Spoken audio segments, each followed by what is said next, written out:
So number 2, another one that kind of caught fire. We did a video on our most outrageous trees at Buckholz, part 1 and part 2. So we did a part 2 in 2024. All of our employees at Buckholz Nursery, our nursery manager, our horticulture manager, they were all like, what the heck is this crazy seedling you sent us? You sent us this thing to evaluate. Everybody's crazy about it. Talon's been out here staring at it for hours. You know, it's a good sign. And it was Little Red Ruby. Now, Little Red Ruby is a Mikawa type that gets some sparkles in the new growth. It does get some sparkles. That's a good way to describe it. It gets sparkles in the new growth. I know one of our friends had sent us an evaluation. We've got down in the greenhouse Phantasm that he was evaluating that had sparkles in his. But this is one that we had that we'd been evaluating for quite a while.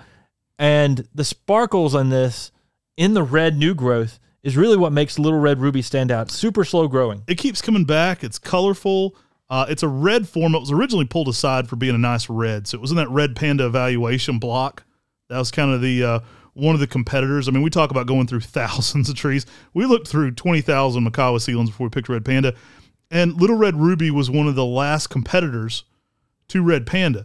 It didn't make the cut for the best red, but then it starts throwing on all this crazy swirling on top of the red. So it was already in the competition for best red, but then it had something a little different that started catching our eye. So it didn't really get beat out by Red Panda, but it got separated for being different than the original plan. And when I talk about those sparkles, what I'm talking about is flecks of variegation in that red new growth. Sparkles. Sometimes you see something like that in a DeSojo type. Sometimes you see that on some of those spring interest trees that just have amazing, just amazing spring color.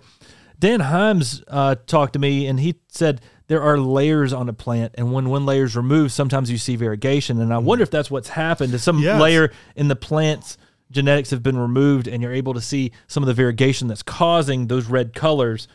And yeah, he was telling us the colors and the variegation are always in there. It's just what part of it you see.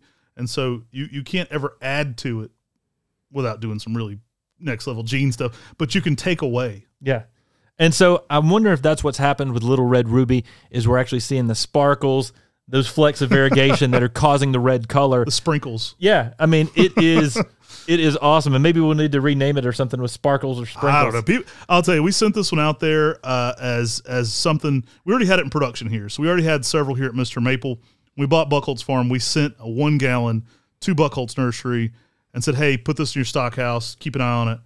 And I mean, everybody freaked out. Like it just stole the show. Right. It continued to catch everybody's attention every moment. So Little Red Ruby in production here at MrMaple and Buckholz Nursery, one that you'll see eventually, hitting the market here.